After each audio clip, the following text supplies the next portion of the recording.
पीछे हट, पीछे हट, पीछे हट, पीछे हट, ओ पीछे हट, पीछे हट।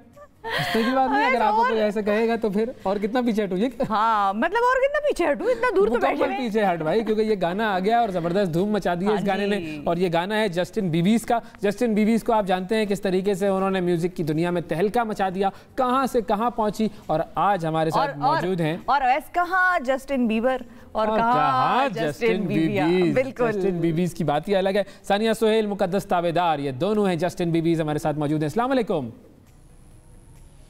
वालेकुम सलाम। वालेकुम सलाम जी। अच्छा ये बताएं सबसे पहले कि ठीक ठाक हैं आप लोग, खैर खैरियत से हैं, एक्साइटेड हैं? शुक्र अल्हम्दुलिल्लाह, बिल्कुल ठीक है।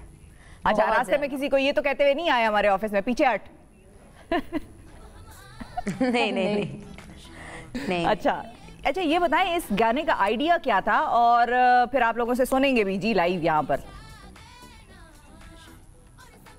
ये आइडियाज़ तो हसन रहीम ने ये गाना लिखा है और म्यूज़िक जो है वो जुल्फ़ी सर ने बनाया है। तो ये आइडिया तो उन्हीं का था और उन्हीं का ये माइंड था कि ये गाना हमें दिया जाए, और हमें तो पता भी नहीं था कि कब म्यूज़िक बना है, कब लिरिक्स बने हैं, और बस आप आई और गाएं और आप छा गई। वाह वाह। अच्छा, बड़ा ज़बरदस्त गाना है, बड़ा मकबूल हो रहा है, लोग देख रहे हैं। तो आप दोनों जो हैं वो आपस में जो हैं वो बहनें हैं? बिल्कुल, अम्मी अब्बू ने तो यही कहा है, आगे का पता नहीं। अच्छा ये सही है, अम्मी अब्बू ने जो कहा है उस पर मान लेना चाहिए, अच्छी बात है। और ये अच्छा कि आपने बता दिया कि अम्मी अब्बू का यही मानना है। तो ज़रा अपनी हिस्ट्री और अपने बैकग्राउंड के बारे में बताइए कि आप लोगों ने कैसे म्यूज़िक की तरफ उसका आगाज़ हुआ, और जो शुरू में आप लोग वो जो गडवी बजाती थी तो वहाँ से यहाँ तक का सफ़र। बिल्कुल, वहाँ से यहाँ तक का सफ़र थोड़ा मुश्किल था, थोड़ा लेकिन बहुत ज़्यादा। अच्छा, यहाँ पे तो नाज़रीन डिबेट शुरू होने लगी। अलग चीज़ थी, वो बिल्कुल लोकल सा था। सही जी, वो एक बिल्कुल लोकल सा था जिसमें इतनी शोहरत मिल गई, और ये जो अब है एक नया जो दुनिया सुन रही है, लोग देख रहे हैं, ये उससे बहुत अलग है। और बैकग्राउंड हमारा जो है वो हम राजस्थानी लोग हैं, रेशमा जी के ख़ानदान से जी। तो और बिल्कुल सादे से बंदे हैं, हमें नहीं पता कि कोक स्टूडियो कैसे पहुंचेंगे, क्या करेंगे, किससे रब्ता करना चाहिए, हमें कुछ भी नहीं पता। बस लोगों ने समझा, डायरेक्टर ने, जुल्फ़ी सर को ऐसा लगा कि हम ये कर सकते हैं, तो उन्होंने हमें बुलाया। और हमें ये लगता है कि हम इस काबिल नहीं थे कि उन्होंने हमें बुलाया, लेकिन उन्होंने ये देखा कि हम कुछ कर सकते हैं, और ये हमारे लिए बहुत खुशी की बात है। बिल्कुल। अच्छा सानिया, आप लोगों का जो गाने का जो कनेक्शन है वो बचपन से जुड़ा हुआ है? जी जी बिल्कुल बिल्कुल, मौका आप लोगों को मिला, और जाहिर है किसी वजह से मिला ना, आपका टैलेंट देखा, आपकी सिंगिंग की खूबसूरती देखे उस गडवी पे भी आपके। ऐसे तो मौका नहीं होता। लेकिन सानिया ये बताएं कि बचपन से म्यूजिक, ये सारी अवाम का, हमारी जो पाकिस्तान की अवाम है उनका प्यार है कि उन्होंने हमारी वीडियो जो पहला क्लिप था उसको इतना लाइक किया, इतना वायरल किया कि हम लोग यहाँ तक पहुँचे, यहाँ तक पहुँच गए। ये प्लेटफॉर्म हमने सोचा भी नहीं था कि हमें ये मिलेगा। तो कुछ याद है किस उम्र से आप लोग गाना गा रहे हैं? मिल गया जी, बताइए किस उम्र से गाना गा रहे हैं? हम तकरीबन मैं जब 4 या 5 साल की थी, हाँ तब से हम दोनों इतनी एज से, और दोनों साथ ही गाते थे? दोनों साथ ही गाते थे?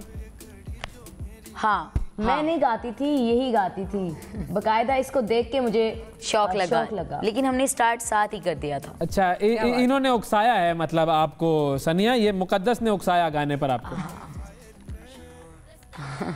ये हर काम में थोड़ा सा तेज है मुझसे, बकायदा मैंने भी इसे थोड़ा बहुत सीखा। वाह, अच्छा। तो ये वैसे जो बहनों की जो जोड़ी होती है वो तो आपस में लड़ाइयाँ भी होती है, मतलब ये बड़ा एक ऐसा रिश्ता है जिसके अंदर मोहब्बत भी होती है और लड़ाइयाँ भी होती हैं, और तो आप लोगों की जो है वो मोहब्बत और डिसएग्रीमेंट्स जो है वो थोड़ी लड़ाइयाँ, कुछ उसकी भी तो कहानी सुनाए ना हमें।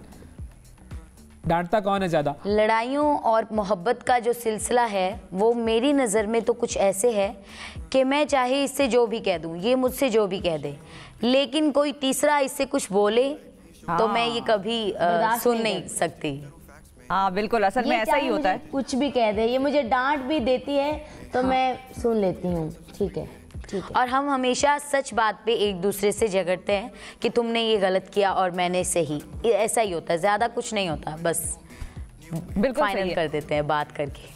अच्छा ठीक है। अच्छा, आप जरा नाजरीन को इंतजार नहीं कराते और जो लोग हमें देख रहे हैं उनके लिए जरा पीछे हट का एक नमूना हो जाए अगर तो। जरूर, वाह, बिल्कुल बिल्कुल।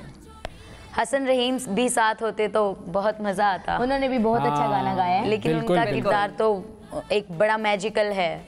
हम अपनी कोशिश करते हैं। रास्ता छोड़िए अब हम आ गए, गड़बड़ किए बिना यूं गा गए, सब खींचे टांगे फिर भी छा गए ना, और समझे कि हम तो घबरा गए, पीछे हट। क्या बात है, क्या बात है, क्या बात है, जबरदस्त। सब खींचे टांगे लेकिन फिर भी छा गए ना। जबरदस्त। अच्छा, ये जो आप जो राजस्थानी जो म्यूजिक है, जो एक फोक का जो उसका एक जो मिजाज है, चोलिस्तानी मिजाज जो है, ये सारे जो है मिट्टी से जुड़े हुए म्यूजिक है, और इसमें जो है आवाज़ बड़ी ज़बरदस्त आवाज़ होती है। म्यूज़िक जो है वो ज़रा ज़ाहिर है थोड़ा कम होता है, असल इसमें आवाज़ का जादू होता है। तो आप लोगों की जो आवाज़ें हैं वो ज़ाहिर है, जैसे आपने बताया कि रेशमा साहिबा जो थी पाकिस्तान की लेजेंड, या फिर नसीबो लाल साहिबा, वो भी मैंने सुना है रिश्तेदार हैं आपकी। बिल्कुल, जी जी, आंटी। अच्छा, ओके ओके। तो कोई ऐसी चीज़ सुनाए हमें जो हमें वो चोलिस्तान पे में ले जाए और कुछ मिट्टी से जोड़ दे।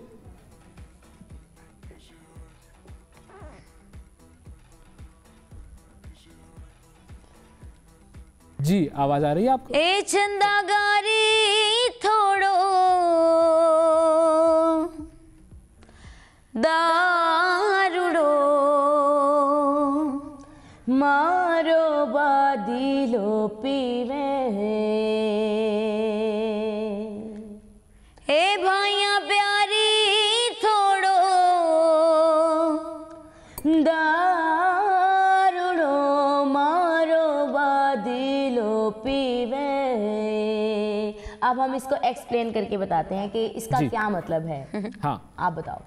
इसका मतलब है कि वो एक बहन है जो अपनी भाभी से ना उसको तंज कर रही है, उलामे दे रही है कि मेरा जो भाई है वो तुम उसे गुस्सा कर देती हो, उसे नाराज कर देती हो, तो ऐसे मत किया करो, लाइक ऐसा कुछ। अच्छा, क्या बात है, छेड़छाड़, खानदानी मामला चल रहे हैं, छेड़छाड़ चल रही है। हाँ ओके। अच्छा, एक और फोक गीत है जो मुझे बड़ा पसंद है, वो आप लोगों ने भी ज़ाहिर है यकीनन उसको सुना और समझा होगा। कभी आओ ना हमारे देश, केसरिया। बिल्कुल बिल्कुल बिल्कुल। तो अगर उस पर भी जरा लाली मेरे लाल की जिथ देखूं चितला,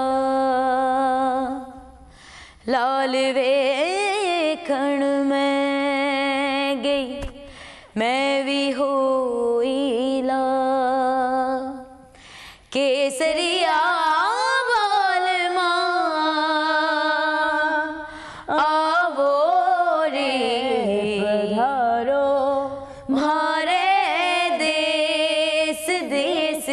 पधारो मारे देश, केसरिया।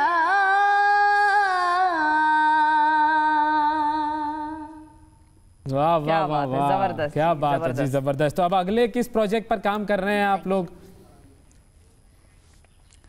अभी किसी प्रोजेक्ट पे काम तो नहीं कर रहे, लेकिन अभी पीछे वो जो मैच का चल रहा था, हाँ। तो बस ये एक है कि जब इंसान कोई सोचता है कि मैंने डॉक्टर बनना है या इंजीनियर बनना है, तो वो कहता है कि मैं ये काम सबसे पहले करूँगा।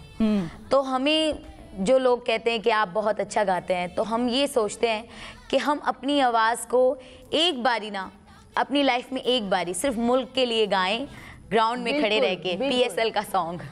क्या बात है, जबरदस्त। इंशाल्लाह ये आपकी ख्वाहिश है, इंशाल्लाह, ये ख्वाहिश इंशाल्लाह दुआ करते हैं अगले PSL में पूरी हो जाए, वो भी ज्यादा दूर नहीं है। बिल्कुल बिल्कुल, या फिर ये तो बात ही कोई नहीं है, और क्या, ये तो कोई बात ही कोई नहीं है, तो कोई खास बहुत बड़ा गोल ना हुआ, लेकिन ये है कि दिल से गाऊंगी मैं उस दिन ऐसे चीख कर अपने इंशाल्लाह जी लाहौर के लिए, अपने पाकिस्तान के लिए जो आवाज निकलेगी ना, वो ऐसे फट के निकलेगी दिल से, एकदम धमाका हो जाएगा उसका, और जरूर हम इंशाल्लाह दिल से ही गाएंगे। मुक़द्दस अरसानिया, बहुत शुक्रिया आपका, आप लोगों ने हमारे प्रोग्राम के लिए वक्त निकाला, और आप लोगों की आवाज़ वाकई ऐसी है जो सारी दुनिया में गूंजने वाली आवाज़ है, और सारी दुनिया में पाकिस्तान का जो नाम है, पाकिस्तान के म्यूज़िक का नाम है, उसको ऊंचा करने वाली आवाज़ें हैं आपकी। बहुत शुक्रिया अदा करेंगे हम आपका जी।